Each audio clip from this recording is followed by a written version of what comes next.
Negara Malaysia yang majmuk dan terdiri daripada berbilang kaum telah menjadikan kepelbagaian budaya yang unik di Malaysia.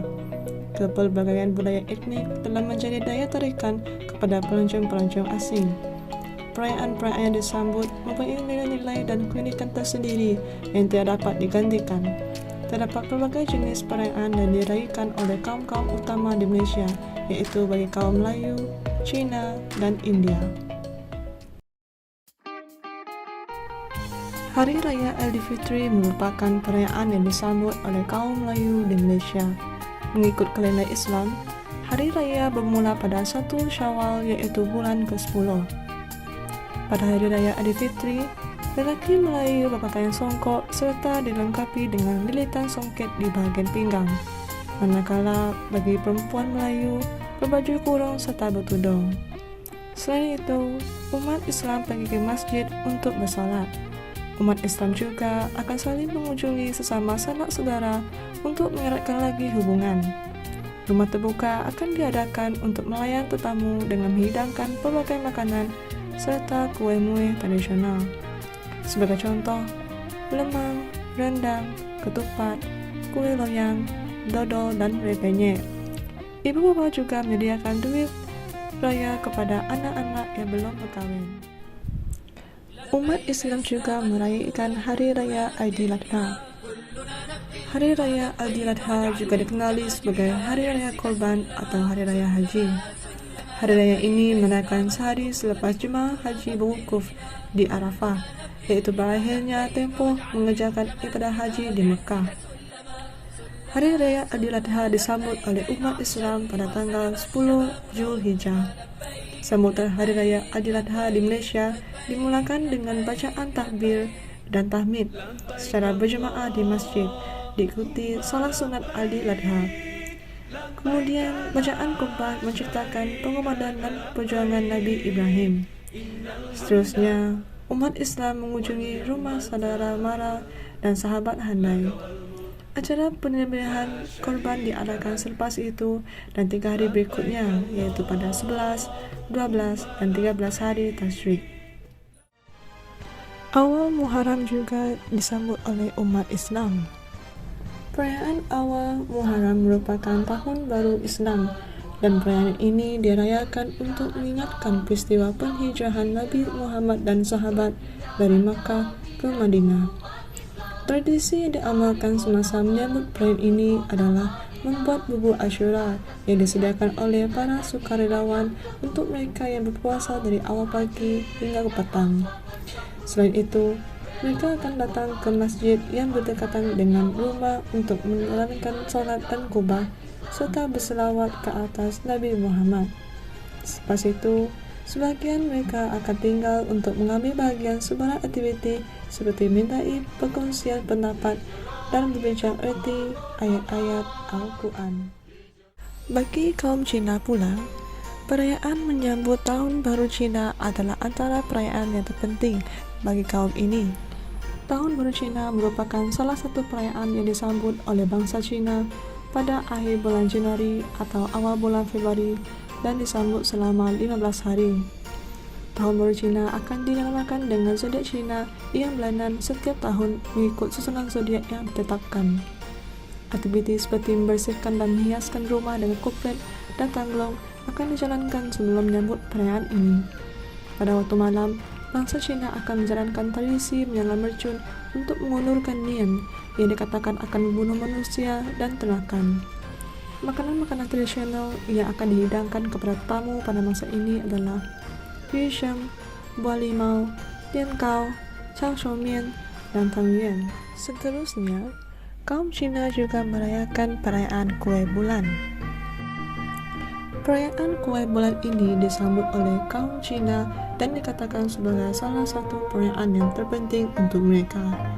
Ia adalah satu perayaan untuk sekeluarga berjumpa dan berkumpul bersama kerana perayaan ini membawa maksud perjumpaan semula.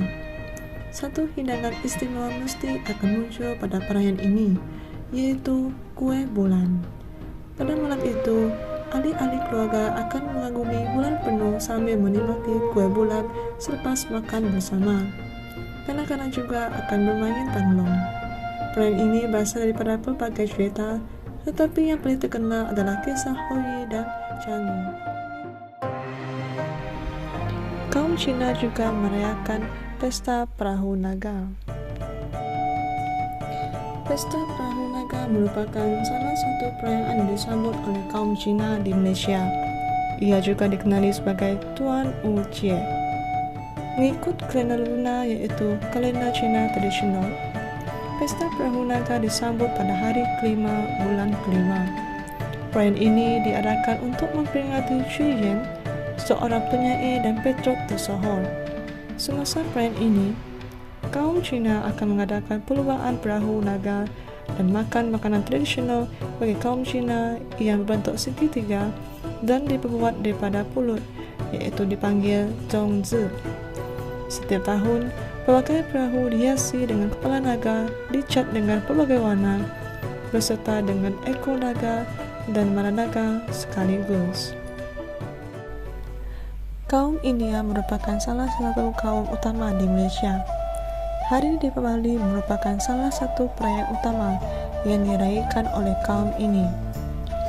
Deepavali merupakan perayaan yang disambut oleh penganut Hindu pada hari ke-14 bulan Aipasi dalam kalender Tamil. Deepavali diberi nama Melayu iaitu pesta cahaya yang melambangkan kemenangan kuasa baik. Rongkoli atau kolam wajib ada pada hari Deepavali kerana membawa tanda rahmat, selamat dan dipercayai bahawa dewa kekayaan akan mengunjungi ke rumah yang ada kolam. Sepenuh hari Deepavali, makanan lukisan yang melambangkan kegembiraan seperti muruku, tosai dan kuih jalebi akan disediakan. Pada hari Deepavali, setiap penganut Hindu perlu mandi dengan minyak wijan dan memilih warna pakaian yang sesuai. Selain itu juga, kaum India juga merayakan Hari Thaipusam. Hari Thaipusam merupakan perayaan yang disambut oleh penganut agama Hindu di seluruh dunia. Mengikut kalender Tamil, perayaan ini memula suatu bulan purnama Thai melintasi bintang bersinar yang dikenali sebagai Pusam. Biasanya, sambutan ini akan jatuh pada minggu terakhir bulan Januari atau minggu pertama bulan Februari. Perayaan ini disambut bagi menghormati Dewa Murugan yang telah berjaya menghapuskan segala kejahatan. Pada hari tersebut, kaum India akan membawa susu yang diisi dalam belaga ke kuil kerana susu dianggap yang paling suci. Mereka juga akan membawa kavadi yang dibuat daripada kayu atau besi untuk memohon ampun di atas dosa-dosa yang dilakukan selama ini. Terdapat juga kaum India mencucuk logam atau besi pada lidah, pipi, tubuh kulit atau bahagian badan yang lain untuk menyucikan diri. Kaum India juga merayakan Hari Thaipunggal. Pesta Punggal merupakan perayaan kaum India yang disambut pada hari pertama bulan Thai dan akan dirayakan sepanjang 4 hari. Hari pertama diberi nama Bogi, yang berarti permulaan hari penting, serta memberi penghormatan kepada Dewa Awan, Hujan dan Indra. Pada hari ini, rumah akan dibersihkan dan barang lusuh akan dibuang dan dibakar. Hari kedua yaitu Thaipunggal adalah untuk menyampaikan kesyukuran kepada surya, bumi, lembu dan menyediakan masakan ponggal. Hari selepas itu dikenali Matu Ponggal, yang merupakan hari pengembala menyukuri ternakan-ternakan mereka. Lembu-lembu akan dihiasi pada hari ini. Hari terakhir pula dikenali sebagai Kaanung Ponggal, yang merupakan hari istimewa kepada wanita-wanita. Kesemua perayaan ini dapat menyimpulkan bahawa walaupun Malaysia merupakan sebuah negara yang terdiri daripada pelbagai kaum, rakyat-rakyat Malaysia dapat bersifat bertolak ansur dan toleransi terhadap agama dan tradisi kaum-kaum lain.